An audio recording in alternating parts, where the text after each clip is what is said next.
It's time. It's time for fourth grade reading. I'm so excited to see you. Welcome to another great lesson with Mrs. Butcher. Or actually, you're the ones who make it so great, not me. So while I'm getting the screen ready, go ahead and get your journal and something to write with. Let's get going.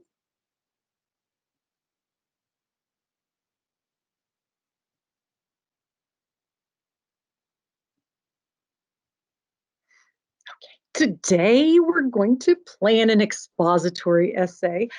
Yes, you are the author, and also edit our compound sentences. That may sound boring, but it's not. It's going to be a lot of fun. So we're going to do our do now, our writing mini lesson. We plan a first draft of an expository or informational essay. And for editing, we're going to edit our drafts using standard English conventions, including complete, simple, and compound sentences. And then a little exit ticket. All right, here's our do now.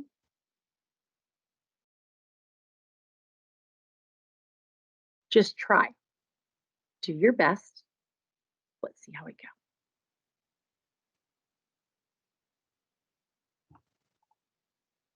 Do you think it would be good to have a leaders who was a tyrant?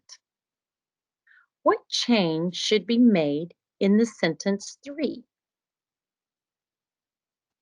A, change have to has. B, change think to thought. C, change leaders to leader. D, change was to were.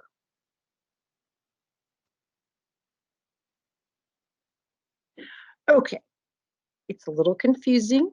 I know we're doing the standardized testing, and this just sounds strange, but we got this. Think of it as a puzzle or brain teaser. Okay, so let's think about this.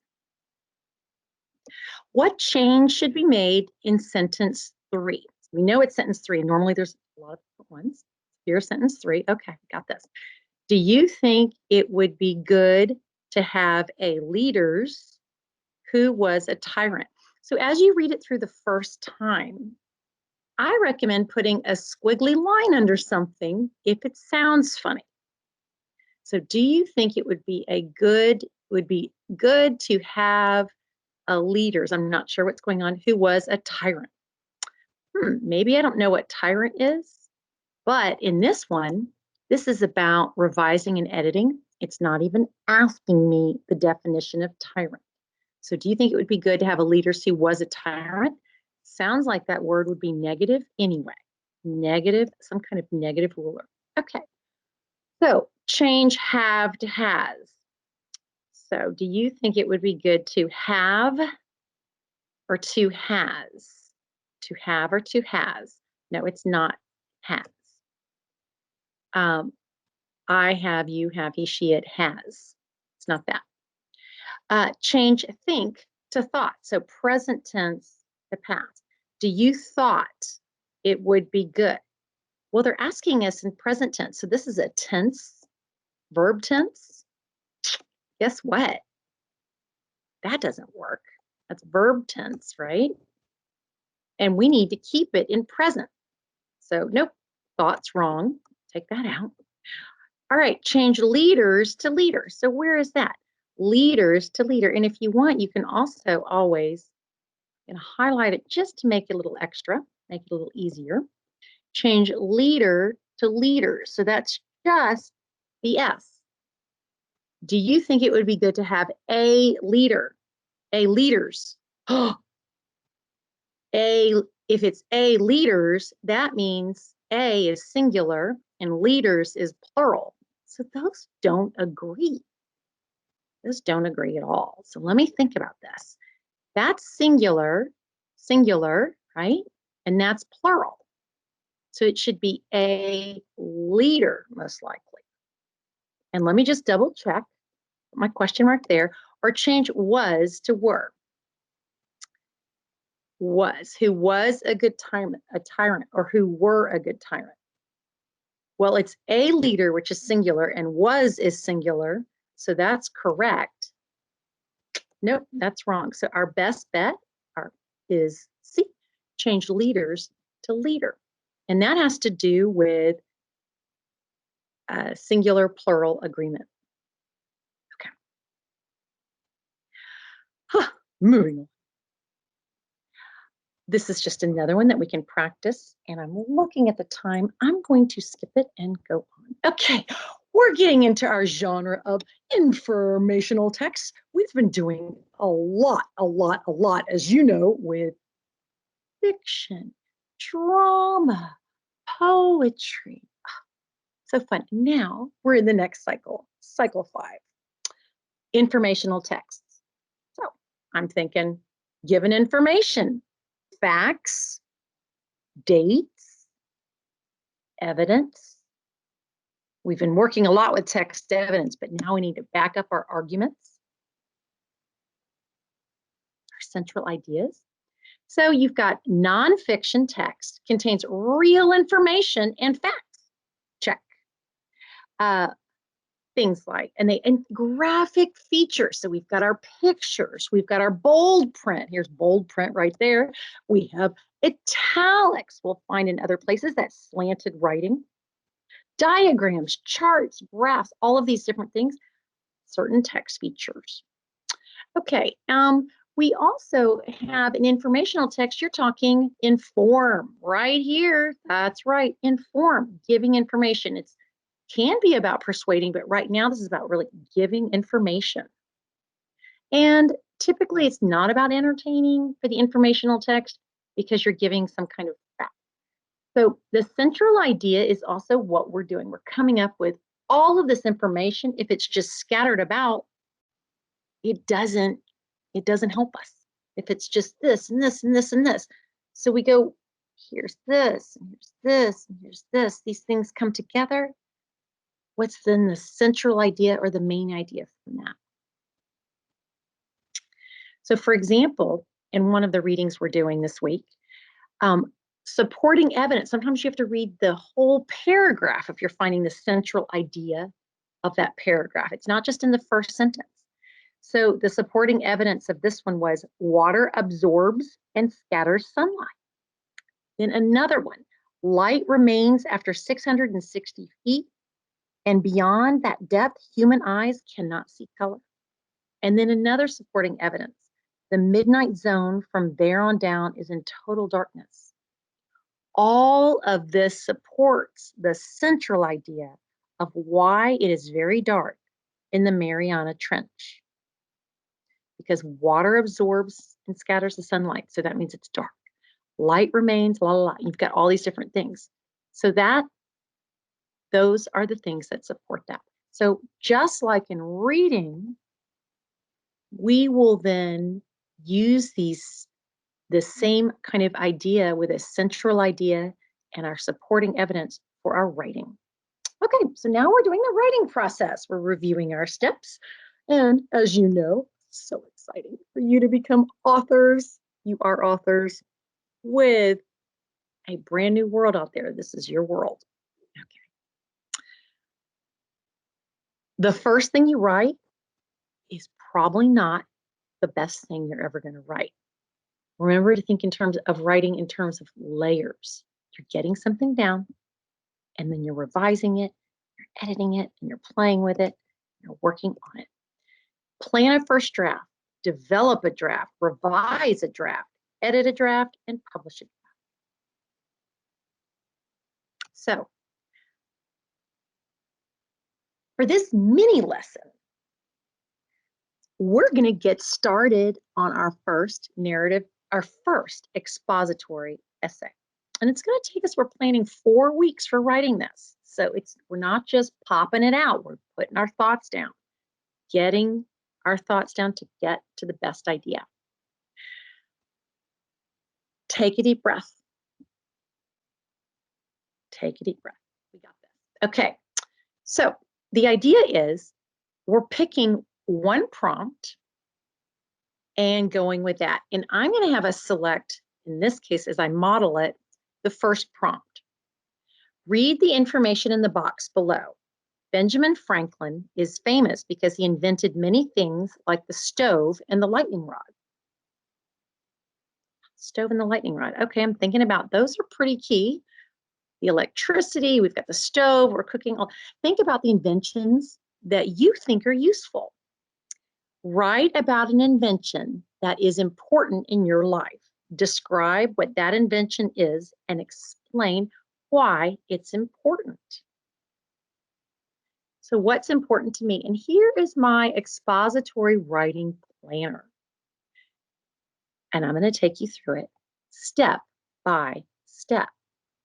So once again, in this genre of writing, informational text, informational writing, same idea. We've got, we're giving real information and facts, and we're going to have a well-organized essay like we had with the narrative essays, but it's a little bit different. Our introduction hopefully hooks the reader and includes the central idea. Then the body supports the central idea with facts and details, just like we do with our reading. Gives reasons and examples. That's the meat of it, right? It's not just the bread for the sandwich. You've got to have the rest of the stuff inside of it. And uses an organizational strategy. The conclusion restates the central idea, leaves readers with a thought. Okay? And typically, the purpose of informational text: describe, show sequence, compare, show cause and effect, or show a problem and solution. So before we write, look at you again. Deep breath. We're in the planning stage. I want us to think about TAP, the acronym TAP. What's the task? What's the prompt? What's the topic, prompt, or assignment? A, what's the audience? Who's the audience? So what's the prompt? What's the task? Who's the audience? And P stands for purpose. What's the purpose? Is it to inform, to entertain, or to persuade? Because you can use information to get people to believe in your idea. You back it up with evidence, create a solid argument, have your counter arguments. That's a different kind of writing that we're going to practice with persuasive writing, but you're practicing it now. What's your purpose? So for this one, I am going to, oops, let me go back to this. So sorry, Joe. I'm going to go back to this. All right. So our prompt is this: write about an invention that's important to your life. Describe what that invention is and explain why it's important. That's what I need to do in this essay. My audience is actually my teacher and classmates, or your teacher and classmates. And then the purpose of this essay, guess what? To give information. All right. So that's what we're doing today. So let's think about this. Write about an invention, and we're going to go ahead and brainstorm. So draw a circle on your paper with another circle inside. Important inventions for me. And that is the part you're writing in the middle. Because that, remember, it's important inventions for you, not for Ben Franklin, but for me right now. What is that? And we're brainstorming. I'm going to model first, and then I'm going to have you do it. Your exit ticket is actually you starting this essay. So I'm thinking the car is important because it's a means of transportation. It's a means of transportation. I'm thinking that's an important invention. What if we didn't have cars? We're using cars everywhere. Or I'm thinking, gosh, another idea could be, well, the cell phone's important. My phone's important because it makes communication easy, right? We can talk, we can pick things up, we can do so many things with a cell phone. By the way, I was born before a cell phone was invented. I know you can't believe it, I know. That was so last century ago. What do you mean without a cell phone? What was life like without a cell phone? Well, we planned things and we stuck to them because we couldn't change the plans at the last minute. So actually having the convenience has changed a lot of things in the way that we interact into our schedules, but that's a whole nother topic. And the last one, current slide,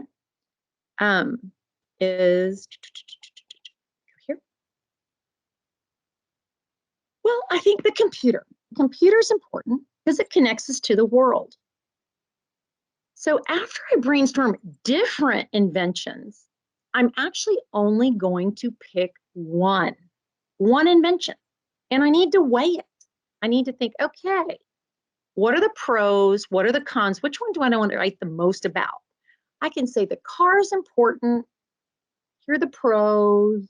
Here are the cons, the cell phone. But I have to tell you, I want to focus on the computer because with virtual school right now and everything going on with the computer, we are on our computers all day long. And it's connecting us in the pandemic, in our homes, in our classrooms that have all the social distancing. It's connecting us to the world. I think I'm going to go with that one. So just like I've completed my brainstorming, you'll do the same. And I'm going with computers because I think they're important. And they connect us with the world. Oh, so sorry. So now I'm going to another circle. This is what I like to do. And adding more reasons of just why, fleshing out the idea of why computers are important. So students can get their education even during pandemic. We can research information immediately. A practical, but learning how to cook, so something simple, something complex, or even replace windshield wipers step by step. And by the way, I do say in this brainstorming circle to not worry about complete sentences because you're getting ideas down. I want you to just get them down. It's like you're dumping them and then you're organizing. GPS, computer helps us with our GPS, our how do we get places, social media. And it has its downsides too, right? Stranger danger, cyberbullying, FOMO, fear of missing out. There's a lot of downside, and actually people can feel less connected. That can be a really interesting thing for me to point out as I'm writing my essay. I don't want to forget about the negative aspect of it as I figure out what I want to write about. So the first week is actually about planning our essay, mapping it out, and getting our introduction down. So fleshing out what we want. So kind of day 2, this is a little compact. Day 2 would be you're working on your intro paragraph. Day 1 is just getting all this brainstorming out, picking your topic. And if you need to, go do some more research on what you think is the most interesting invention right now to you and come back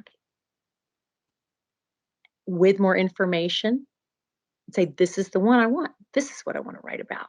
Because if you think it's interesting, it's a lot more interesting to write about.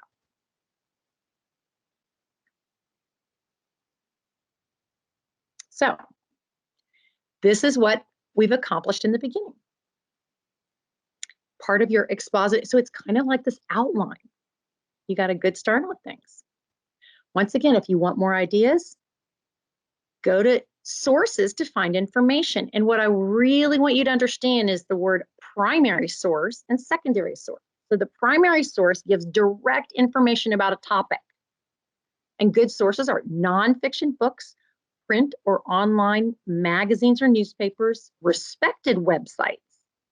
So you'll have your list of websites that you can use. Wikipedia is actually not a website you want to quote from because they can't fact check everything.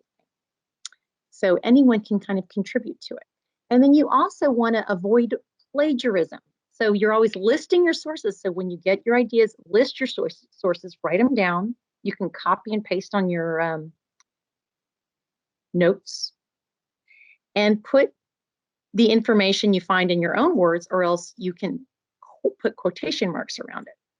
So primary source gives direct information. A secondary source uses information from primary sources. So figure out what you're doing. And that's why I always say we are in the pandemic right now. First generation, you're the pandemic pioneers. You have primary source information. People for years to come are going to look for things written this year as people experience this year. Virtual school, remote school. Now we're going to hybrid school on Monday. Everything's different. If you're keeping a journal and writing about this kind of thing, writing what you observe, your observations, your information is a primary source, right? You're experiencing it. People 50 years from now who are writing about it will use some of that information you write about. And that they're using your primary source. They would be a secondary source because they're writing about your experience. Pretty cool.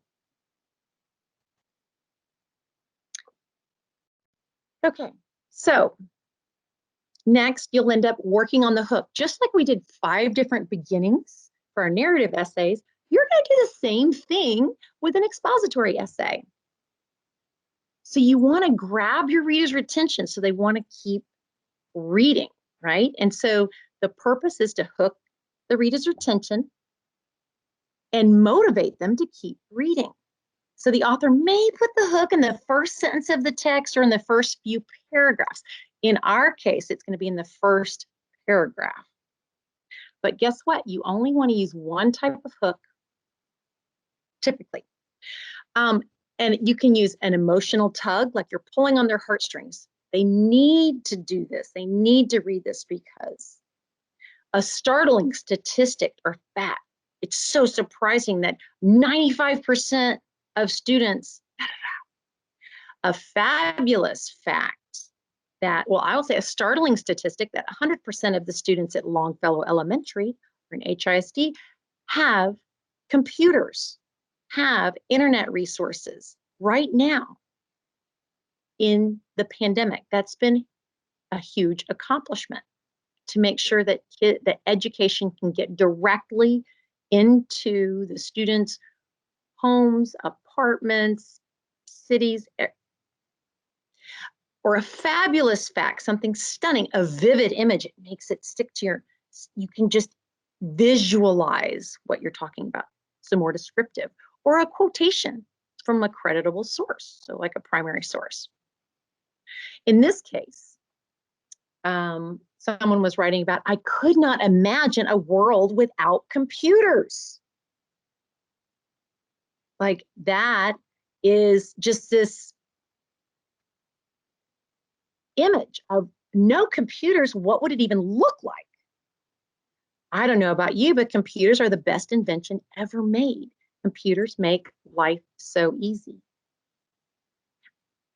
All right, so step 2, develop a draft. That's all right here. And that's where we're going to go on into another time where we're working on that body. We're not doing that right now. Revising, go through, you add, remove, rearrange, or change. Step 3. And step 4, edit a draft. So we're going to practice commas and compound sentences and then wrap it up. So in a compound sentence, a comma is used before a coordinating conjunction.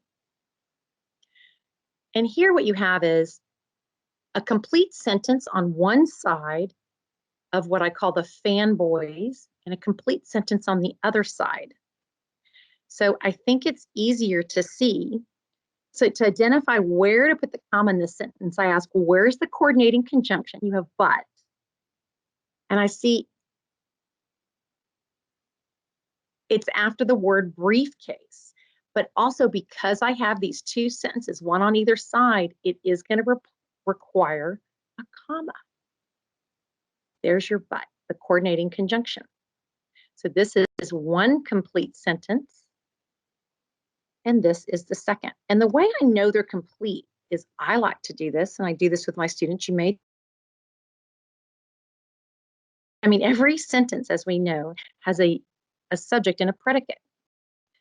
A noun or pronoun, Ada, hoped her teacher would not notice the guinea pig in his briefcase.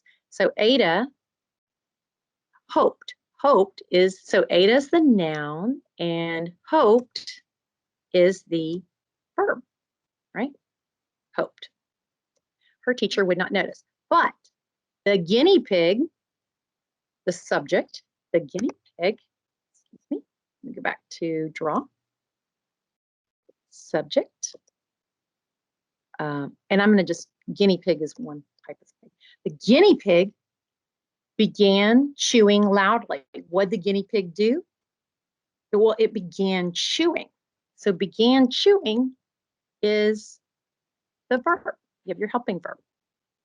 So if you have a yellow and an orange, where you have a complete sentence, and here you have a complete sentence, joined by a fan voice, which we code, I like to code green, because the conjunctions are green, then you need a comma. One complete sentence and another complete sentence joined by a fan voice includes a comma. A lot. But I like us to think of it in terms of color. It just makes it, I think, easier. Okay.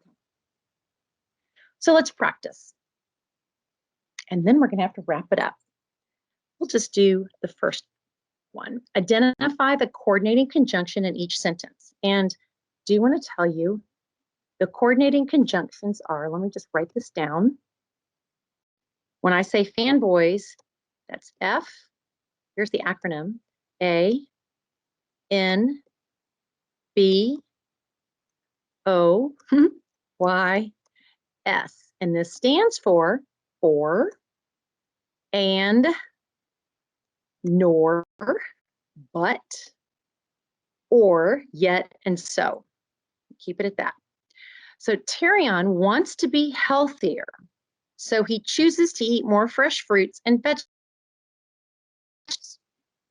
And in the interest of time, I'm going to shorten it. Terrion, noun, wants to be healthier. That a complete sentence, because here's our fanboys.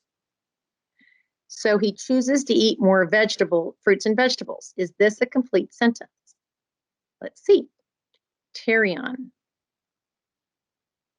I'll make it simple like this. I'll just go like this. Okay, Terrion. Person, place, or thing. Yep, person. Wants to be healthier. Wants is the verb, the action. So that's orange. Yep. That's orange. That's a verb. So we have a yellow and an orange. So he chooses. Wait, there's our person again. He, and then chooses is the verb, chooses. So we've got a yellow and an orange, and we have a yellow and an orange. And that means we've got a complete sentence here and a complete sentence there. All right. Joined by so, the fan voice. One of the fan voices. All of this. Guess what? It means it needs a comma. Right there. Oh, wrong color. Erase. And I believe that's all I have time for. I will do draw. Boom. Let me do it. And then I'll just do this one. Miss Klinger saw the dog behind her, but she was not afraid. Want to try that one on your own. Miss Klinger saw, yep, it's time, saw the dog behind her, but she was not afraid. So is this a complete sentence? Miss Klinger saw the dog behind her, You're looking for the fanboys. You have the fanboys' butt. She was not afraid. Well, Miss Klinger, do you need a comma or not? You're right, you do. You have a yellow and an orange, noun and a verb, and you have a pronoun, which is a yellow, and a verb. So you need your fanboys because you have two complete sentences. This is a complete sentence, and this is a complete sentence joined by your coordinating conjunction, which requires a comma. Okay, there we go. All right, those two. So in all of this, here's your exit ticket. Go ahead and you write about an invention that's important to your life. Describe what the invention is and explain why it's important. So I want you to brainstorm just like I did with your two circles. Is it the car? Is it Game Boy?